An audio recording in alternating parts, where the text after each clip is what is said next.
Hello everyone, welcome to Ninja Talks. We are going to talk exciting stuff around experiences, learning, and tips that help experts become better.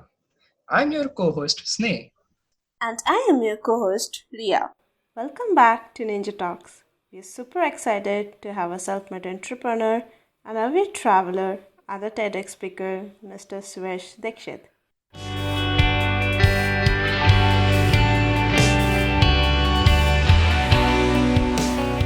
Hello, Suyash. Welcome to our show. We are honored to have you with us. Thank you, Rian. Thank you, Sneh, for having me on this wonderful podcast show. It's a privilege to be part of it. Hey, Suyash, how are you doing? Quite exciting time these days. We are working on these new projects in the company. So, busy but exciting times. That's great. So, you were the previous organizer of Google Developers Group Indoor, and we would like to know how did you nurture the community for the last 6 years in a row and grew it to one of the best communities in India. So, it all started in the college. We thought that Indore is a tier 2 city, but it still lacks a good developer community. We started with the GDG and we have come a long way till now. From those very small meetup of like having just 5 or 6 folks with us to organize like the Dev Fest having more than like 1,000 attendees. So it's a long road, but still I believe that we have a long way to go. It is exciting to see a lot of tech enthusiasts in the tier 2 cities like Indore, and it always feels great to be part of such a big community like GDG Indore, and to connect and to grow the network with tech enthusiasts like also like you guys. We are humbled to know that. So, what challenges have you faced while building the community? Yeah, there were a couple of challenges here. The very first is yes, Indore is a tier 2 city, and yes, it is very hard to find developers in Indore. And even if you find the developers, it is very hard to find developers that actually want to grow, or developers who want to learn these things. So our very first challenge was to find such developers. I believe that was like very first challenge. The second thing was that in the very beginning we were a very new community, so it was pretty tough for us to make people serious about us, to tell our vision and the goals to all of them. But eventually we had our name in the Indore, and a lot of developers these days they come ahead to connect with us instead of us going to them. So these are couple of challenges. And the third thing was to find the stories, the good developer stories in cities like Indore. But the places where there are challenges, you will always find some good stories coming out. I completely agree. So, considering the challenges that you have faced, how did you get into entrepreneurship at a very early age? A lot of people look up to that thing, and again, there are a lot of efforts, a lot of struggle. What played an important role in your journey? So first of all, for the folks who do not know me, basically I come from a family that has a lot of educational background. So my father, my grandfather, my uncle, all these folks are PhD, and they are like professors and head of the departments or like scientists. So I come from a family with like a huge educational sort of like job profiles. But me and my brother were the folks who thought that hey, let's switch the field and let's come to the business. My father was the person who actually inspired us for this. He told me that what are the challenges that the researcher face or scientists face for like publication of the business. So we started as a research publication company, added a lot of tech to it, and eventually it became such a company that has solved almost all the challenges that comes to the research journal publication. And then a lot of companies approached us that, hey, since like you guys have such a good system about automating this research publication process, can you outsource your tech to us as well? And we thought, hey, that's a good idea actually. And we started from there, and then we sort of opened up this new department inside our own company that just looks after the engineering. And right now we have more than 40 engineers in the company, and we work with like top organizations out there in the world to like really make that impact. And our primary goal is to like make businesses stand out from the crowd itself. When you talk about the challenges, yes, again the very first thing is the resource. Like finding resources in Indore is pretty difficult. You have to move out, that's like number one thing. But we thought that we can actually stay in Indore and find some good passionate people. That was our primary agenda, to find passionate people. And We can teach passionate people how to code and how to write good code, and that's how it started. And second thing was that since we were based out of Indore, it is hard for a company to have an international face out there, that hey, we can be like a multinational company and things like that. But as they say, if you face challenges, you have stories to tell, and end of the day, and probably that's what we did. That's great. So, two brothers started a venture to scaling a team for more than 40 people in such a unique field of research and publication. That's a great story to tell. So, according to you, how important is it to find the right connections to grow ideas like this? Or let's say making a breakthrough with something unique like this? I would say is that you need to have a team that is passionate enough to work with you on your crazy idea. And that is like the major first thing that you need to have in your own company. Even if your company is not building a product, it should first of all build a team.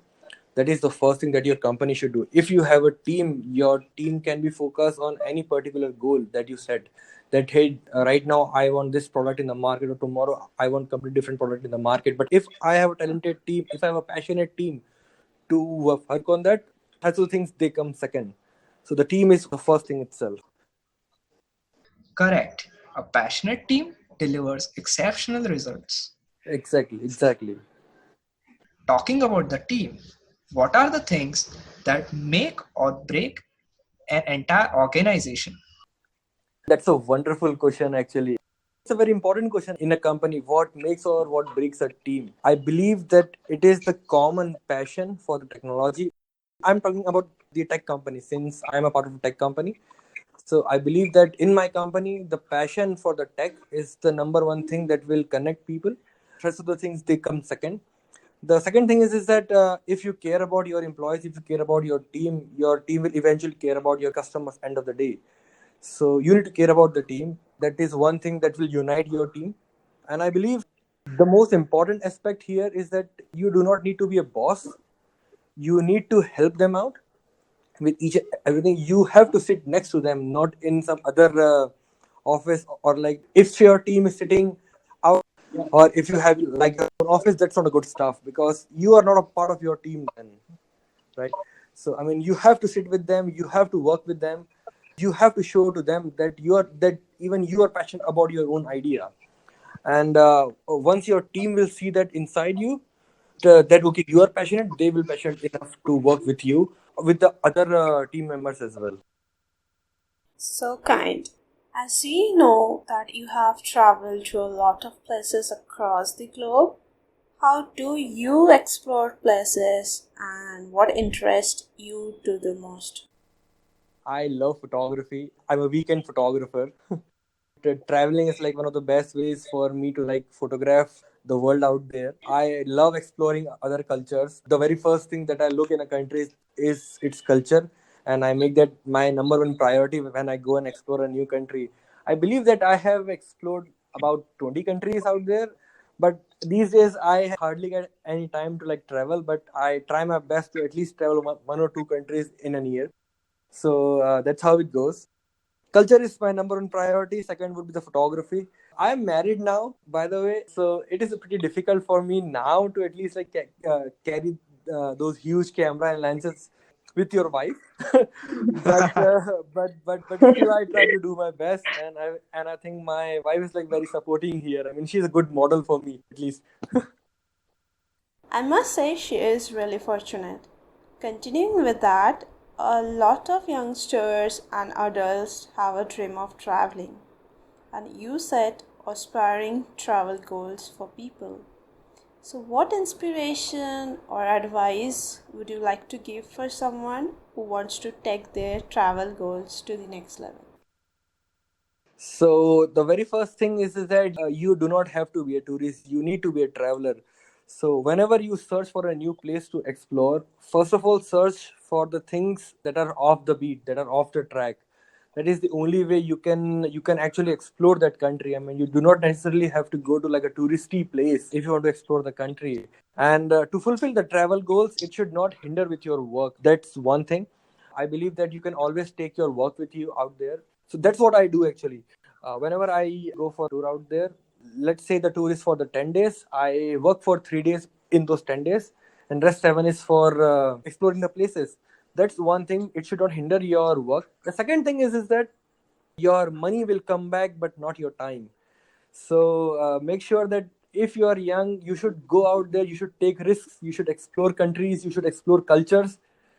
Your time will not come back. So this is what you need to do. You have to start working on it from today itself. It can never be tomorrow. If you want to go and see the world out there, you should go and see it tomorrow itself.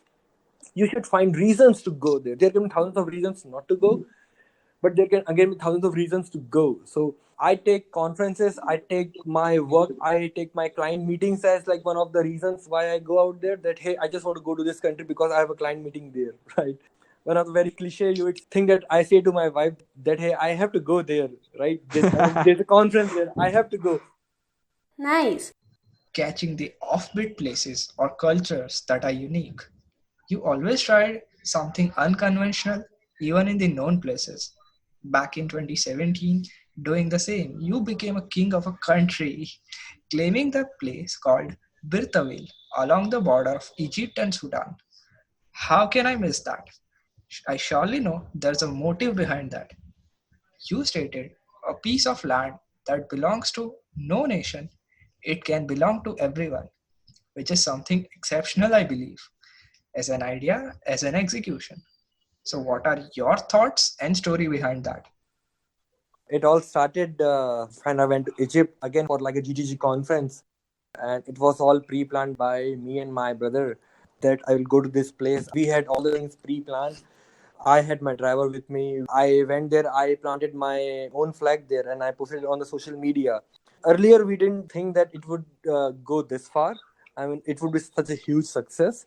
We always had this idea with us, me and my brother, that what if we install a server to a place where it does not have any country's government law working on it. How about that? It's a very old idea, even among developers out there, that what if we have a server out there in a country whose laws are not applicable. This was the very first thing that we thought, that how about if we convert this land to like a tech server farm. We install server there, so technically no country's judicials would be applied there. So whatever the data is residing on those servers, whoever is putting it, actually he owns that data totally. There is no government law applying to it, but the idea started from there. But again, we have a lot of plans for it also in the future. These days, though, I have become very very busy in my other work stuff, but the idea is still live. I get a lot of recommendations out there that hey, we can help you. There are a lot of investors out there also who are ready to put the money in it. Let's say where it goes in the future, but these days, like, I was quite caught up with my work, so I didn't get much time to like look into it. But it is surely there, and it will be coming out there in the future pretty soon. Nice. So, people always want to share their life experience on a platform like TEDx. How was the moment the first time you were talking about your story on a TEDx platform? It was a great experience for me. I have always been a big fan of TED Talk, and when I got this opportunity to speak out there, I was very overwhelmed, I would say. Yeah, it was a great experience for me. But for the folks out there who just want to share their idea, trust me, social media out there is like very powerful these days. I got famous with the Facebook only, right? Yeah. Just a Facebook post like made me famous. So if you have a content out there, start posting it. One day you will crack the code. That's all. Would you like to highlight anything specific or valuable learning from your life? One of the valuable learning from my life that I say to people is that never stop learning. I mean, the day you stop learning, you are done. Always spend your weekend learning something new. Make sure that Monday morning when you go to your office or when you go to your university, you have learned something new from the past weekend. Never stop learning. Even though you are a very beginner to something, or though you're a hotshot expert to that, it doesn't matter. You have to learn something every single weekend at least. Even if it's not every single day, make sure that it is every single weekend. And the reason why is that the more you learn, the more you will realize that how small you are and how much more you have to go. And that's what inspired me actually. That whenever I learn new thing every single weekend, I realize that how much more potential out there that I have, and then how much potential we as a community also have, and what we can achieve. So never stop learning. That's my number one goal. Talking about learning and staying motivated. Let's say someone wants to do something extraordinary in life. Of course, everyone has their own ambitions and dreams. So, how to stay motivated?